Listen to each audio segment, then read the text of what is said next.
So you are the co-founder of Inkomoko. It's you and your partner. Yeah, Okay. my co-founder. Your co-founder, Julian. Okay. How long have you been? When did you start Inkomoko? Yeah. So Julian and I met each other in San Francisco Mm-hmm. and spent some time traveling in West Africa. Okay. And met a lot of young entrepreneurs in West Africa, Mm-hmm. in Ghana, in Mali, in Burkina, in Senegal. And that's where we got the idea to start investing and supporting young entrepreneurs. And so we launched in 2012. 2012. Okay. In Rwanda. Everyone, nice. So before 2012, what were you doing? I was working in the US. I worked for a couple different organizations that supported pathways to higher education and employment. Okay. So really looking at some of the barriers for young people to be able to advance their careers. Mm-hmm. Then I worked for a while in India for a social investment fund in Mumbai. So looking at how you put capital into social enterprises to make sure you get positive social impact. That's interesting because as soon as you said San Francisco, I was like, "Are you a tech bro?" No, I'm not a tech bro. Oh. But that was part of the motivation for it, is because you see all these guys who have an idea, they write it on a post-it note, they get funded, and they're creating new businesses, new jobs, new innovations. But then you have a lot of young entrepreneurs across the continent who have ideas that are as impressive, if not more so, but they're really struggling to get the capital, the resources, the networks to be able to bring those ideas to life. So that background of being in San Francisco was also like, how do we bring the resources, the entrepreneurship ecosystem, how do we make sure that those resources are also available to young African innovators? All right, so walk me through the beginning, pre-2012. 2012 was when you filed the paperwork to register Nkomoko as a business in Rwanda. Exactly. And so when we registered, we were looking at what are the resources that can really help businesses come to life. So training, consulting, and access to capital. And one of the things that sets us apart is that there are so many organizations that say, okay, we're going to help a business get investment ready. So you spend all this time training and advising a business, and then they go to a bank, and the bank is still saying, oh, you need this amount of collateral, or here's the incredibly high interest rate we're going to charge you. So one of the things that we really wanted to focus on is how do we make sure that we remove those barriers by just also running our own fund. So we registered as an organization, and then we had to register with the central bank to become a non-deposit taking financial institution. So really kind of going through the process to make sure that we could formalize opportunities for people to access affordable capital. So how did you fund Nkomoko as well? Yeah. So I see you sit on a $50 million fund. We do. So, that's a lot of money. Relatively speaking.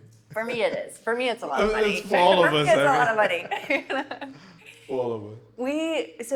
We started off with actually somebody from California that we had known who gave us $100,000. And she said, look, here is a startup gift for you guys to get this going. And she was like, go check out Rwanda. There's a great entrepreneurial ecosystem, but there's still a gap between the vision and the reality of what's happening. And so it was really that first investor that encouraged us to go check out Rwanda. So did you have to go through the fundraising process with the first investor, the same process that you're going through with other people now? Yeah. At that time, and for many ways, when you're getting your first investment, you're selling somebody on the promise, right? You're selling somebody on the vision. Yeah. And so we were able to say, look, this is who we are as people who are going to put this vision out there. And so she was able to trust us. So they say that first investment is often friends, family, and fools. Yeah. So she was a friend, and she put that capital into us. Then we started to generate a bit of a track record. Okay. And so once we were able to prove that there was a proof of concept, then we started generating some more traction to get more investment. But now as we've gotten larger, we've gone from friends and family to then that track record to now we're at the stage where when investors are looking at us, they want to know that we've got the right governance, that we've got the right controls. So at every stage of fundraising, there's been a different thing that somebody has looked at for us. So it's meant that we've had to evolve the way that we fundraise, and it has meant that we need to evolve the way we run our organization to make sure to meet those higher standards of due diligence as we grow. Are you still with the person who gave you the initial seed? Yeah. Are you still? The person's still there? Yeah. Oh, that's interesting. Yeah. It means loyalty goes a long way. Exactly. And when somebody believes in you, I mean, they want to see you succeed. That is true. We have had some investors who've said, we only fund people at early stages, you've now outgrown us. And so we've had to say goodbye to some donors or some investors. But that's also meant that we've been able to pick up other investors along the way. And we also want to see that for the entrepreneurs that we work with. We do investments up to $50,000 in local currency at below market interest rates. A lot of what we do, we'd love to see the entrepreneurs that we work with be able to get larger size investments beyond what we can do. So we also know for ourselves that the entrepreneurs we work with might graduate outside of what we can also do. So we know that there's a pipeline. And I think that's one of the things that is a challenge for investment across the continent, is a lot of the investment systems are siloed, right? There's either this village savings and loan, or there's micro lending, or there's a small fund, or there's like big development capital. But really, to smooth that pipeline where somebody can graduate up the food chain, where they can have the right kind of capital for every one of their growth stages, like that smooth pipeline is still not completely working across the continent. And so a lot of entrepreneurs are left hanging. Yeah, you're left hanging. You're like, I just got this money and now I need the next step, and I can't figure out what the next step is. That's interesting. So originally, when you started, it was to fund entrepreneurs at scale. It wasn't targeted to only refugees or permanently displaced people. No. So when we started in 2012, the focus was really on job creation. Yeah. How do we find businesses that are running already and help them run more efficiently, grow, and create jobs for their communities? In 2016, UNHCR, the UN Refugee Agency, came to us and said, we've seen what you've been doing with small businesses, and there's an opportunity to work in the refugee context. And we didn't have a humanitarian background at all. We were like, we have no idea if this is going to work. So then you had to move to social enterprise. Exactly. So one of the things that changed, and this is where entrepreneurs on the continent can really look for what are the regulatory changes that they can take advantage of to find a growth opportunity. And that's what we did. So when UNHCR and World Food Program used to provide refugees with, here's your clothes, here's your sanitary pads, here's your maize, here's your soap. But then they decided that they were going to start giving people cash instead of products. So refugees in camps across the continent have started getting mobile money. And so all of a sudden, like overnight, you had people who had been used to getting like a basket of stuff, and now they're and now they've got cash. But where do they spend it? And so they could go into the host community to spend, but for a lot of people, they wanted to spend within their community. So that's where we came in, and we said, how do we work within the refugee context to help people start and grow small businesses, so that the refugees who are now consumers for the first time can buy their own products, can make their own choices, and have a lot more dignity in making those choices. Where do they spend their money? And so that's what we started doing, is working with refugees to help them start small businesses. That's interesting. So, but you didn't discard the idea of helping entrepreneurs at all. So you still do both, refugees and entrepreneurs. Yep. So refugees and host community members. Okay. And really, we see that integration as part of a process of larger community development. Because if you're just focused on one segment, yes, I was wondering. Somebody is going to feel left out. You're going to have some animosity. So we work with about like 60 to 70% of our clients are refugee entrepreneurs, and the other 30 to 40% are entrepreneurs within that host community. Okay. And so it really tries to see how we can connect people across those lines. Can you walk me through what it's like to get access to capital from you? Let's say I came to you today, permanently displaced person. Yeah. What's the onboarding like? What does it look like? Yeah. So our fund is available to people who have gone through our training and consulting process. Oh, that's a must. That's a must. Right. And what it does, it allows us to get to know the entrepreneur. It allows us to work with them, for them to refine how much money they need, what they would use it for. So really go through that process. Can I sign up? Yeah, come on. What's your business idea first, though? But we really want to make it as accessible as possible. So somebody comes to us and says, I'd like a loan, I'd like an investment. We say, okay, how much do you need? What would you use it for? And there's a really, really simple application, really simple. We are also adding in new digital elements. We know that mobile money is going to be the way that people send and receive their payments. So why not also have somebody apply for the application using their phone? So we're working on that and adding in more digital financial services. But basically, we look at what they want to use it for, and we say, all right, that seems reasonable. We have an internal committee that looks at somebody's character, their creditworthiness. But our goal is not to say no. Our goal is to say yes, right? So we want to say yes, and we have a really high risk tolerance. That's one of the things that makes me crazy about investing in Africa is everybody talks to entrepreneurs around, you need to be investment ready, you need to be investment ready. But nobody's talking to investors to say you need to get entrepreneur ready. And people continue to have unrealistic expectations and all of these barriers that they throw out there that keep capital away from the entrepreneurs that are actually doing really good work in our communities. I mean, it has to be Africa focused because, truth be told, we're a bunch of small businesses put together. And not everyone has access to big capital like city life. Not everybody's building an apartment building.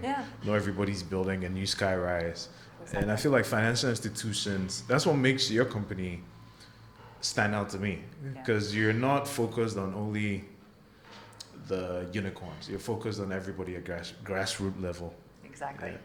The unicorns will find their own resources. That's true. For sure. And they do. And good for them. And they do. And the funny thing is, some of them fail spectacularly.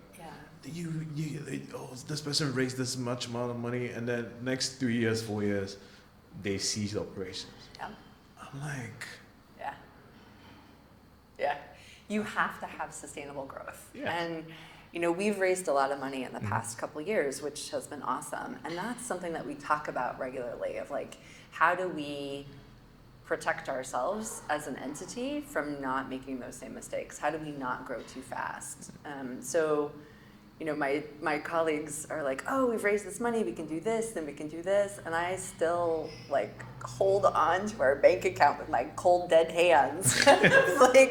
Just because we have these resources doesn't mean we should just spend them. That's true. I heard something the other day that was like, if you want to be rich, think poor. If you want to be poor, spend like you're rich, right? Yes. And so just really having that discipline, regardless of what's in your bank account, to make sure that you're spending money in alignment with your strategies and spending money in alignment with your values.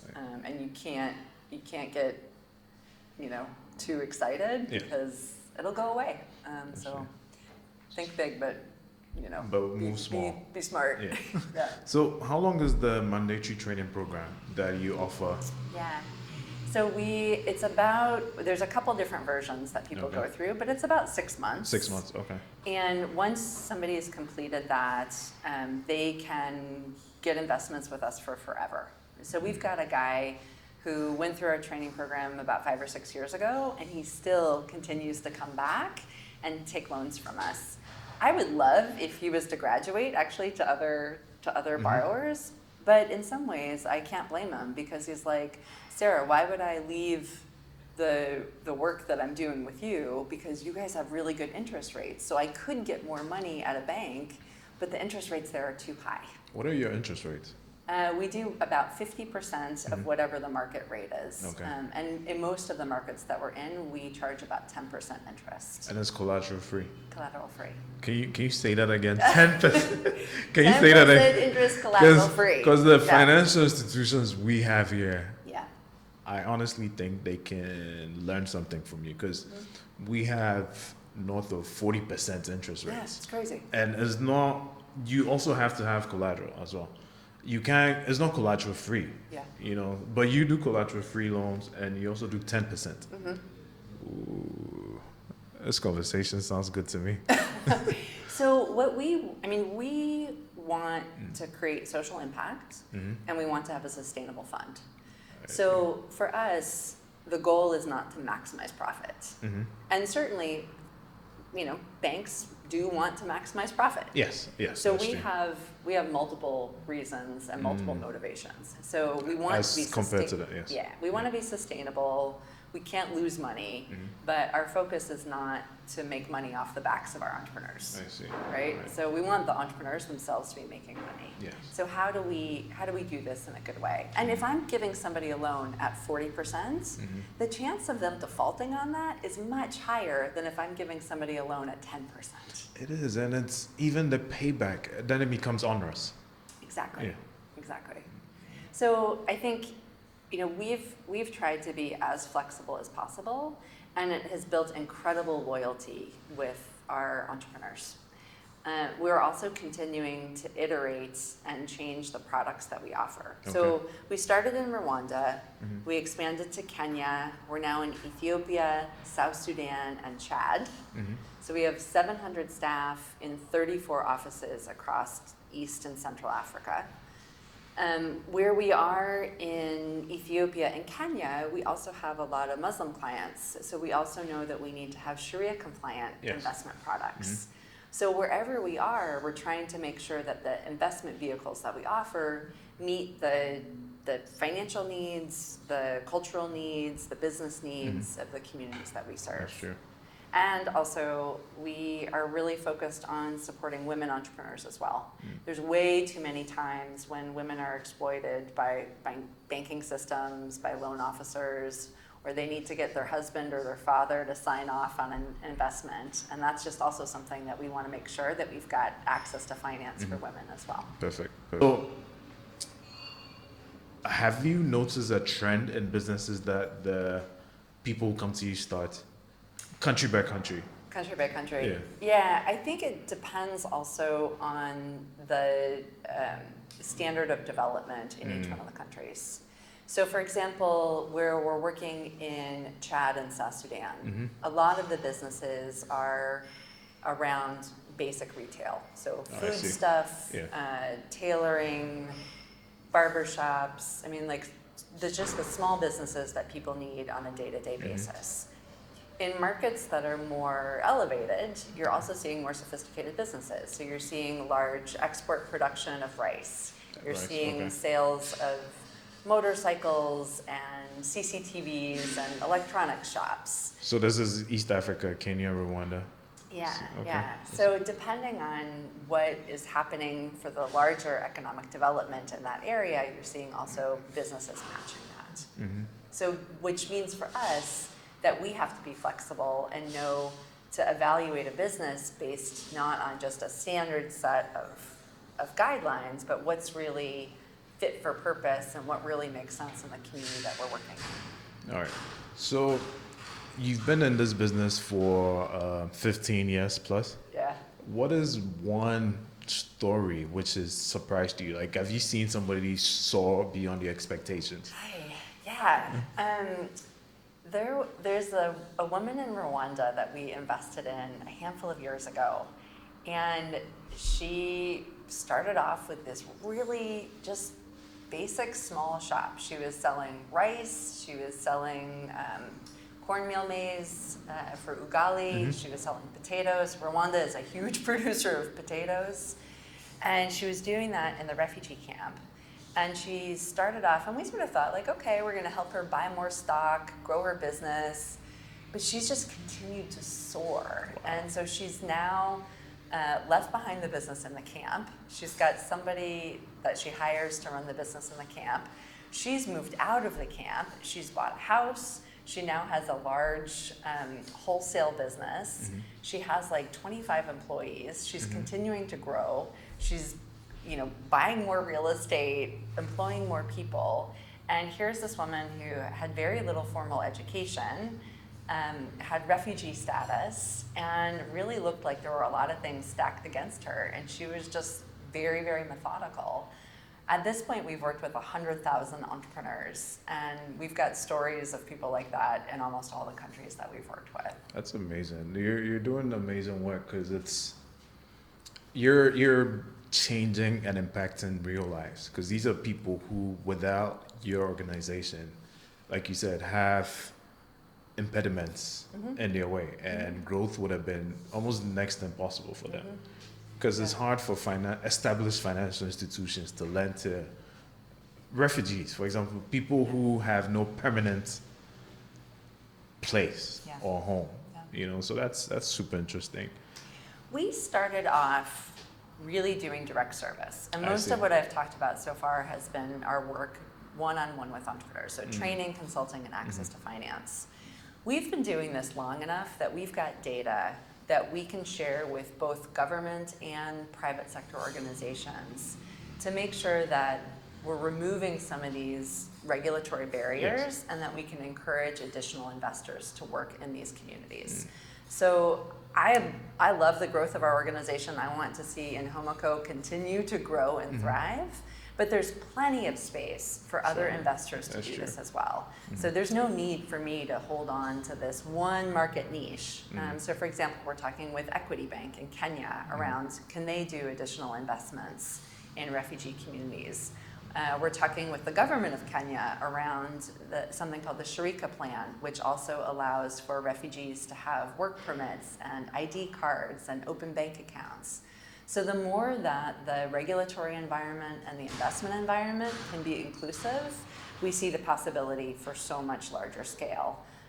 So that's part of my hope, is that it's not just about what we can do, but it's also how we can prove to a larger community of investor and government that investing in refugee entrepreneurs makes good business sense and is good for a whole economy. That's interesting.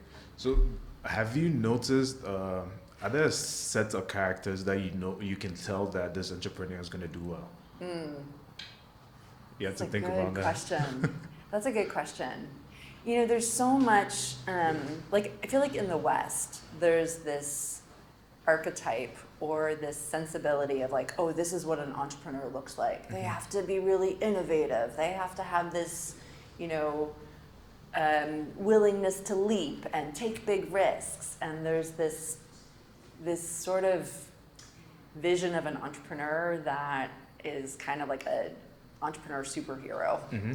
And the reality on the continent is that a lot of times, there are really innovative businesses with people who have big ideas, and the continent is absolutely leapfrogging in terms of innovation, leveraging technology. There's so much good stuff here. But a lot of good entrepreneurs are people who just see a gap in the markets and are slow and steady about filling it. They understand what their community needs. Okay. So sometimes people have come to us and said, okay, I want to be an entrepreneur, what should my business be? We're never going to answer that question for somebody, because people need to know what their own community needs. And I'm never going to answer that. You have to know what your community needs, right? And you're going to do that by talking to your neighbor. You're going to do that by keeping your eyes open and seeing what's there and what's not there in your community. So that's really what I think makes a smart entrepreneur, is somebody who can really understand just their community. Okay, so understanding what your community needs and filling a gap. How about personal attributes? Think. 100,000 people. Well, one of the things that the best entrepreneurs I know are people who are willing to be humble and to adapt. If you're so in love with your idea that you're not willing to look at reality when things aren't working, you're going to just be frustrated, and you're going to you're going to be stubborn and you're going to be frustrated, and you're not going to get the traction that you need. So if the market is giving you feedback around, okay, look, I filled my shop with this one product, but nobody's buying this product, then, yeah, sure, you can keep marketing that product and you can keep asking yourself, why is nobody buying this product? But if you actually look at it and say, truly, why is nobody buying this product, and get really curious, then you can iterate. And so you're much more committed to doing what the community needs rather than being committed to but I bought this product. So just getting really real around making changes where you need to. All right, perfect. So from the point of view, where you sit now, if the person has all these traits, you're more likely to give them access to capital. That's interesting. Across Africa, what's been a particularly challenging environment for you, or market for you? Oh, that's a good question. I think every place has its opportunities and its challenges. And I know that sounds like a very political answer, but it is really true, right? And so making sure that you've got the right understanding in every market. So for example, we are doing investments in Ethiopia. The Ethiopian financial systems are highly regulated. There are lots of different requirements. Ethiopia has had a change in its currency structure. They've had various regulations where who can and can't invest, and so navigating that regulatory environment has been complicated, but also fascinating, right? And again, if we're trying to figure out what are the lessons learned so that we can encourage other investment, we do want to go to the places that are complicated. We don't work in Uganda, for example, and everybody keeps saying, oh, why don't you go to Uganda? There's so many refugees in Uganda. Well, other people are already investing there. So we're not learning anything new by going to Uganda. Let's go to the places that are really complicated and learn there.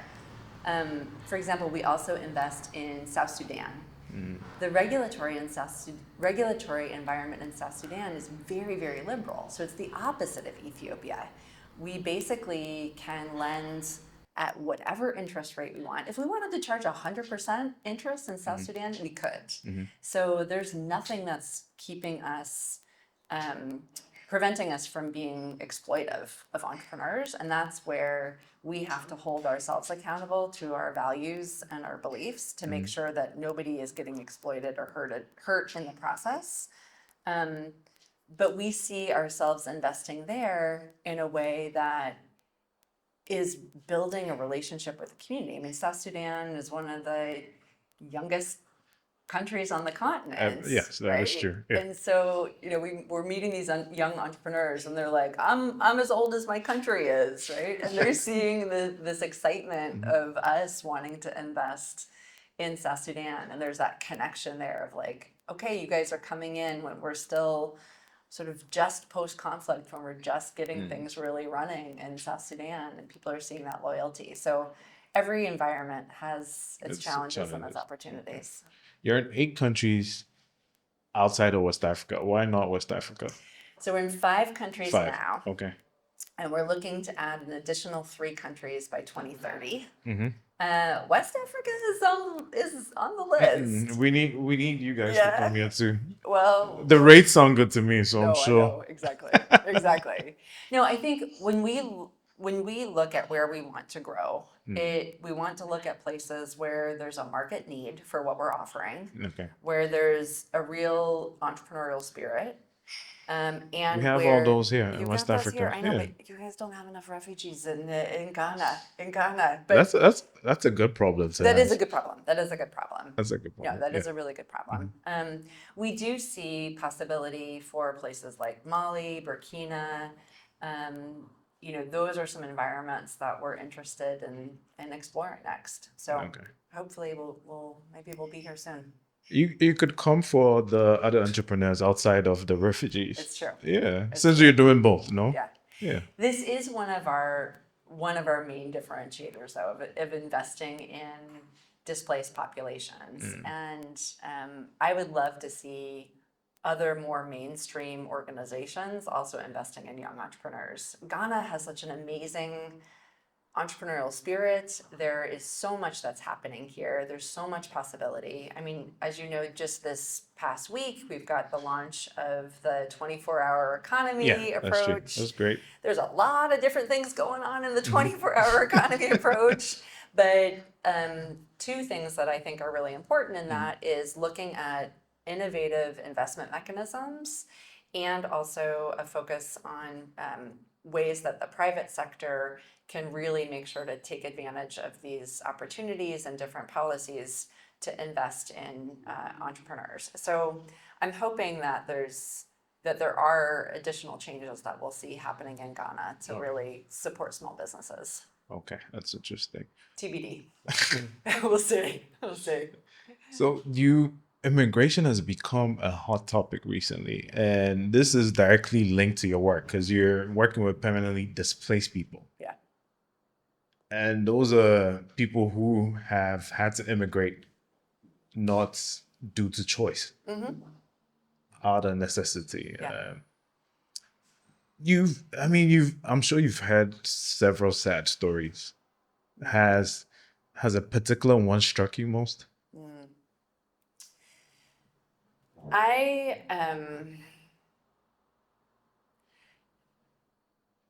I think the thing that has been true for me in understanding displacement crisis is that everybody has their own personal journey of how they've been displaced. That's true. Some of that has been through violence. Some of that has been through persecution. Some of that has been through climate change. And the thing that, for me, every one of those personal stories is really compelling. The magnitude of the collective story is devastating. When we're looking at, 40 million plus people displaced on the continent, that is huge. That is huge. And so often the story is, refugees are coming to my country in Europe. Oh, refugees are trying to come to the US. No, that's not true. Refugees are going next door to their neighbors, and Africans are taking care of other Africans.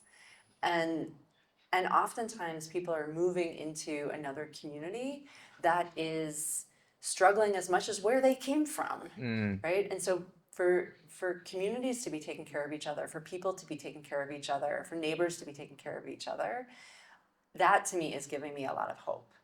I think the thing that feels devastating is particularly for women. Oftentimes the refugee crisis is borne most heavily by women and children. So sometimes men are staying behind to fight. And women are fleeing, and they're fleeing with whatever they have and their children in tow as well. And they're being abused as they travel, right? So women are often coming into a new community without resources, freshly traumatized. No protection. And they're being asked to start their lives over again. And so, we are carrying the stories of so many people and what they've left behind. And I don't ever want to exploit somebody's story, but there are so many stories out there of how people have been just deeply, deeply hurt. And not to be like toxic positivity about it, but my hope and my focus is that we can look at, even in the midst of all of the trauma that people face, that spirit of resilience, and that people are able to overcome so much. That inspires me. That overcome and also go on to thrive, because then that's where you come in. You give them access to training, advisory, governance structures, where they can turn their lives over completely and even end up living better lives than they had prior to being displaced. And that's remarkable work.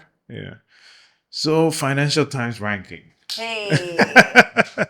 8th on the list of fastest growing African countries in 2025. How does that feel?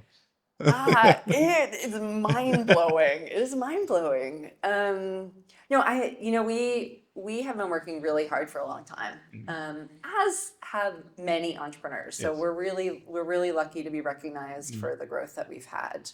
The past few years, we've doubled the number of staff every year. We've added in new countries. We've been able to fundraise for new resources. And I think what feels really good about this is that it recognizes that we are growing because we found a market need and we're addressing that market need. And hopefully what other investors can also see is that there is a growth opportunity in doing what we do. That you don't have to have exploitive interest rates. You don't have to just go for those unicorns. That you can fund the regular businesses, you can fund refugees, you can fund youth, you can fund women. And there's a business model for that. So you don't have to be exploitive to do well. Were you informed before the list came out? We knew a couple weeks before, and we were like, oh my God, what is this? Yeah. So yeah, we were like, we kept waiting, like we checked the news every day, like, is it out? Is it out? I saw the list, and there were, like I was saying to you before we started, there were some big boys on those lists. Yeah. You know, companies that have lived several lives. And I was like, number 8, Inkomoko. I was like, wow. Yeah. Because I think Ghana, the only company that featured was from the 40th position upwards. And Inkomoko was number 8. Yeah. Out of 100. Yeah. That's amazing. The first in East Africa. Oh, wow. Yeah. That's amazing. Yeah. That's really interesting. Yeah. Does it come with pressure? Do you feel some sort of external pressure because now you're on this list? There's so many eyeballs connected as to what you do. Everybody's now freshly curious about Inkomoko. I honestly, no, I don't feel extra pressure. I mean, the motivation for us has never been about awards. The motivation for us has always been, are we making the change that we need to have in the community? So the pressure that I feel is to make sure that we're continuing to hold ourselves accountable to our clients, that we're continuing to hold ourselves accountable to our investors and our partners, and that we can run our business in a sustainable way to keep meeting the need. So, I mean, sure, we like the recognition, no doubt. But in some way, this recognition, every time you get recognition, it is a little bit about what you've already done, right? Okay. That's interesting. And so it is recognizing the progress that we've made. We also know that the things that have gotten us to this moment may not be the same things that take us forward. Yes. So we may need to look at how do we continue to run an efficient organization? How do we continue to leverage technology in a better way? Everybody's talking about AI. We still don't have a strategy to figure out how we're using some technologies. So we know that this is a moment for us to celebrate, and also we're excited about the recognition for the things that we've done already, and we need to keep doing the things to keep us running in a smart, lean way going forward. So it's no time to rest. No time to rest, says the entrepreneur. Number 8, let's see, maybe in 2 years you get to number 1 or 3. No pressure though. No pressure. No pressure. Or you could still maintain the 8. And that would still be good news, because out of 100 companies, if you're number 8, that's fantastic. Yeah. But also, let's also see the new companies that get to be on that list, right? I think one of the challenges is that there's so often where you've got these big boys where they just are able to be like, okay, I'm here, I've arrived. And what success would look like for me is for that list to be more diverse, that you've got a lot more women-run companies on that you've got a lot more youth-run companies coming in there, that you've got companies from countries that aren't usually represented, right? Like South Africa, Kenya, Nigeria. Those are the usual suspects. Right? Yeah. So to me, success might look like that we have a more Pan-African list with the economic growth and the successful businesses being more distributed all across the continent. That's interesting. Is that would you, knowing what you know now, in 2012, would you have done something different? Like 9 million things. Oh my God, we make so many mistakes. So I've been at this organization, obviously, for more than a decade. Part of the thing that keeps me engaged in this work is because I'm still learning, because I'm still making mistakes. We had an expansion to Tanzania. We failed miserably. So we were in Tanzania for 18 months. And then we had to close up shop and come back, right? Like we underestimated how it was going to be to run the business there. We underestimated the regulatory environment. Made a ton of mistakes in that. The first few years of the organization, our goal was to work with 100 entrepreneurs a year. We failed every single year for like the first 4 years. We didn't meet 100 entrepreneurs a year. And now we're working with 30,000 entrepreneurs a year. So it took us a while to figure out, what our right market fit was. We have had, we've hired people that looked awesome on paper, but they came into the organization and they were a totally wrong culture fit. Culture is really, really important to us. Okay. Workplace culture. Workplace culture, okay. Absolutely. Because, everybody says like, oh, you're running a investment fund. Why don't you just hire bankers, right? Like bankers want to make money. So sometimes you bring somebody in who's got the experience of running a formal banking system, but they may not want to give to refugees and young people and women. So making sure you've got that right. And they're more risk averse. Exactly. So finding that right culture fit.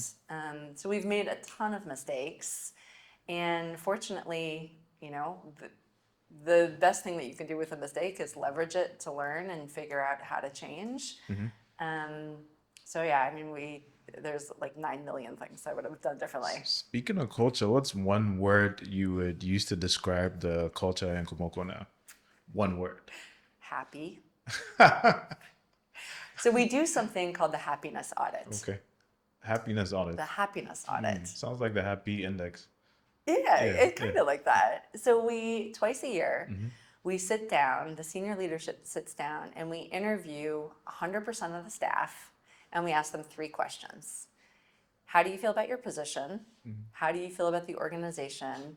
And what's one thing we can do to make you happier? And at first, people would say like, oh, everything's fine, I'm cool, no, we're good. And then people actually started to say, well, I need more training, or I'd like an increased salary, or I need this material to do my job better. And when people started saying things that would make them happier, we were able to respond to that. And it has built loyalty, it has built employee retention, it has built just like this really like strong workforce, where the happier, and a lot of the data shows that the happier your staff are, the better that they're providing services to your market. So it's good for the company, it's good for the clients, and it's good for our employees. So I would say happy is sort of the hallmark of our organizational culture. It's interesting. I mean, putting that as one of the audits you do, that it tells me you care about not only the profit-making abilities of your employees, but then their mental, emotional, and physical well-state. Yeah. Because all those 3 combine to make you a happy person.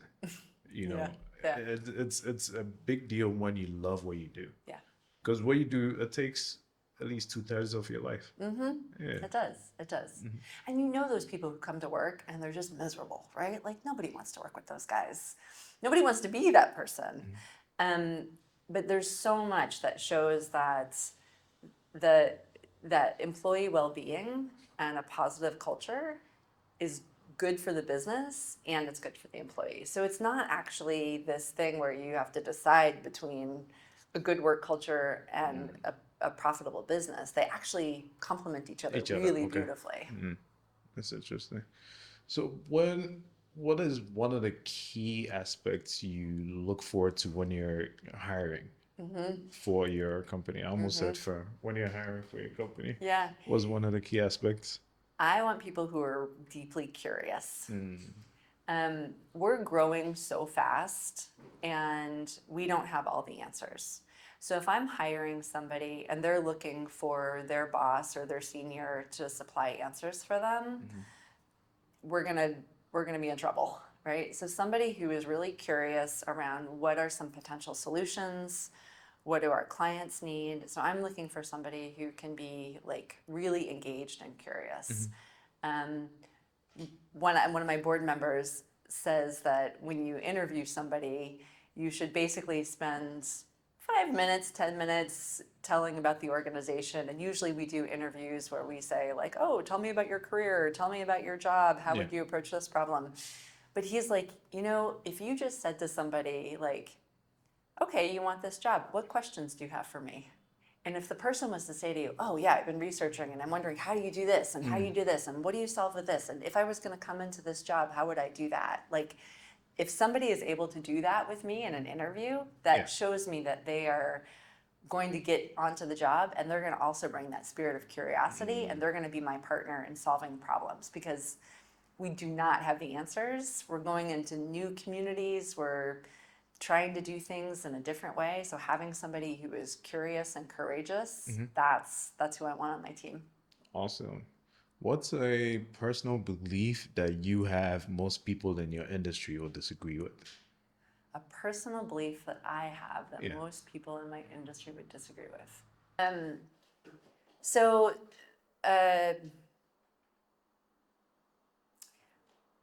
One of my beliefs is in something called radical candor. And this is a phrase where you care personally and challenge directly. Because if you only care about somebody and you don't challenge them, then you're just being nice and nobody has the chance to grow. But if you can hit that sweet spot, right, where you truly care about somebody and you're challenging them, then I think you get the best out of people. And there's way too many times in the social enterprise space where people go too light and they just care about somebody and they let down their standards.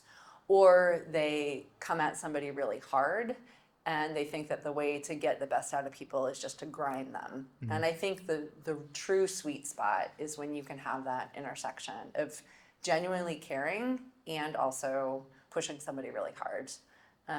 So hopefully other people in my industry also believe in that concept, hopefully, but that's one that I feel really strongly about, and that's part of the management philosophy that we have at Inkomoko. Awesome. Okay, another personal question. Where in Africa do you call home? Where do you live? Because you live all over the continent, as far as I'm concerned. I live in Rwanda. Okay. I've been in Rwanda for 13 years. 13 years, okay. And I travel about 50% of the time, mostly in the countries of our operation, but I also love to come to Ghana every chance I get. Well, come, what are you waiting for? Yeah, exactly. The food is amazing. Thank you for the invitation. The food is amazing. The food is amazing. The people, even more beautiful. The weather is amazing. The weather's amazing. The beaches are beautiful. Yeah, you need to see that. Yeah. So come here. All right. Yeah. Thank you. Well, when was the last time you truly were scared of doing something? Oh man, every day. Every day. The last time I was truly scared of doing something. Early on in my career, I did some work with women who were survivors of sexual assault. And I had a mentor one time who said that you have to be more brave than the issue you're trying to overcome. And so I think there are definitely times when I worry that we're making mistakes or worried that I'm not doing something in the right way. But the risk of not doing something means that people who are marginalized don't get access to the resources that they need. So it's a little bit cheesy, but sometimes it would be selfish to focus too much on being scared, and you have to take that leap of faith to do what needs to be done. And that's one of our organizational values. We actually talk about bravery. If you go into any one of our 34 offices all across East Africa, Central Africa, the word bravery is painted on all of our walls. And so that's what I also want to see from other investors and entrepreneurs, is to be brave and take those bold moves. And certainly when refugees have had to cross the border, when entrepreneurs have had to start with nothing, those are the really truly brave stories, and we are in a luxurious, privileged position to be able to do this work. And so sometimes if you're afraid, you just have to suck it up and show up anyway. Okay. If this is a question I asked my last guest that I'm starting to think that I should ask everybody else. If the world was ending today, where would you like to see it come to an end? Where would you find yourself if you could pick? Baby on the beach. Let's just be really real. Where would I want to be if the world was ending? I think it's not a physical place, but it's a mental place. If the world was ending, I would want to feel like I had settled my affairs and that I was in a place of peace and that I had lived with integrity. And so, again, I'd like to be doing that on the beach, preferably with a pina colada and, a beautiful sunset ahead. But I think it's really about not where your feet are planted, but it's where your head is planted. That's true. So having that sense of like, I did the things that I needed to do. Are you a morning person or a night owl? Morning. Sucks. 6 a.m. 6 a.m. Coffee, up and ready, checking the email. Let's go. Yeah. Okay. So what's your work day like? Take us through. It starts at 6 and ends at what? The next morning? Yeah. Just about. No, I'm worthless at night, so I need to shut down the computer at some point. No, I get up in the morning, coffee first thing. Barely have my contacts in or my glasses on, and I'm brewing that first pot of coffee. Try to work out, stay healthy, listen to BBC Africa usually, or BBC Africa. I know. Give me some other good resources for news on the continent too. So start with the news and then go through emails and come into the office and meet with my team. I've got a team that's spread out, so I spend a lot of time just on the phone. And also I care about people who are in a bunch of different time zones. And so you're sort of on and connecting with people throughout the day. I wish I had more time. I wish I made more time for reading and reflection. I think the leaders that I admire also really spend a lot of time paying attention to their own personal growth. And I think that's something that I need to do more of. But yeah, trying to show up for my team. One of my pet peeves is about being a bottleneck. So that's a big priority for me, is clearing stuff off my plate so that my colleagues can get on with their days.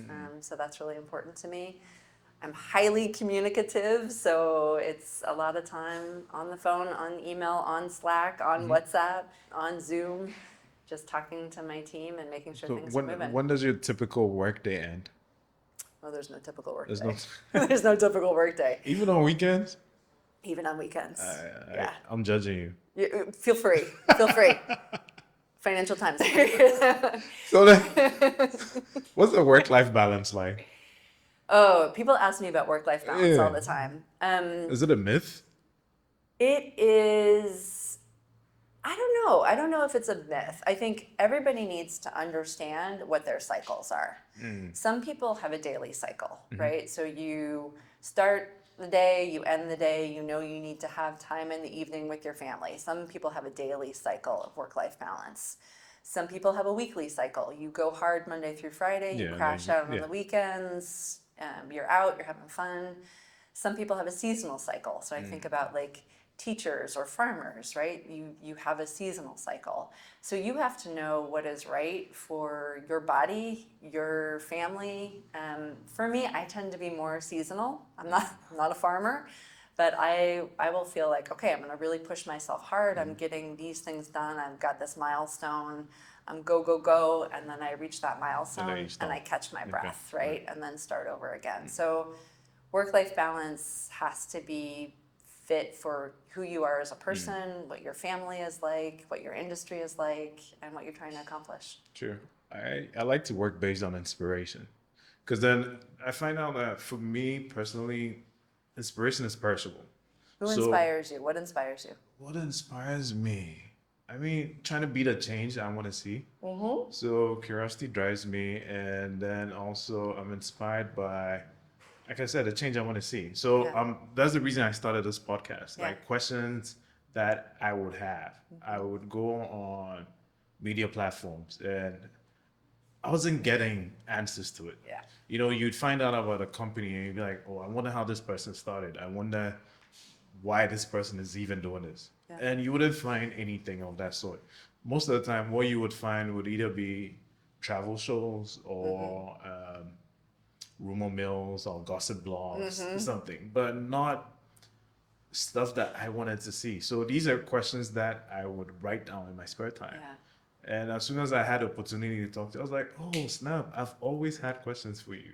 So I just digged into my notebook and I was like, oh, these are the questions if I met you, I would have asked. And they're the questions that I'm asking right now.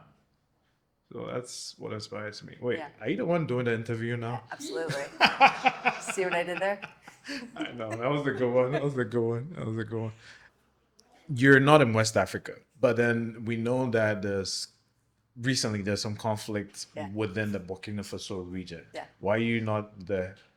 So when we look at where to expand, we want to make sure it's a place where there are not organizations like ours already. So we do want to be somebody who can come in and provide something that doesn't exist already. But there also needs to be enough stability that people can grow businesses. Okay. So if we're coming in and an environment is too fragile, we know that that's not the right time for development. So we don't want to wait too long because people need resources, but we also don't want to come too early because that may be the wrong moment of development. So part of what we're trying to do is to replace the traditional aid paradigm. So you see that a lot of organizations like, UNHCR or some of the humanitarian aid programs, they come in those moments when things are still really fragile. And that's the right time for them. But if we stay with just aid for too long, then it doesn't allow people dignity and it doesn't allow people choice and it doesn't allow people growth. So there's a right moment for aid, but then that has to get out of the way and then you move to development. Then you have that next phase of establishing and growing. And so for us, we're looking at what's the right time when we come in. So hard to grow a thriving business when things are too hectic, but also this is why we're learning these lessons of South Sudan and Chad, right? We're coming in places where things are moving and fragile, but there's just enough stability there that things can grow. Perfect. Maybe at some point. No. The entrepreneur that actually inspired us to do this work was a young guy named Asige. He was in Mali. And it was in 2011. At that time in Mali, there was a drought. There were trade sanctions from the French. I think I heard about that. There was a teacher's strike. It was right after Gaddafi had been killed, and so there was sort of some insurgency that was just starting in Mali. And so you had all of these different factors that made everything really quite fragile in Mali. And Mali's had highs and lows since then, right? I mean, we've seen Al-Qaeda in Maghreb sort of emerge and fall and some other different issues. There's now also situations where there's more conflict happening in Mali. So I actually see the establishment of businesses and people having the resources that they need to thrive as also part of development for peace and actually creating some of that stability. So when I think about coming into a community, it has to be right for development in the way that we're able to offer the resources that we have. But I really do see us as partners with a community for people to have more jobs, more income, more stability, more peace. That's perfect. Perfect.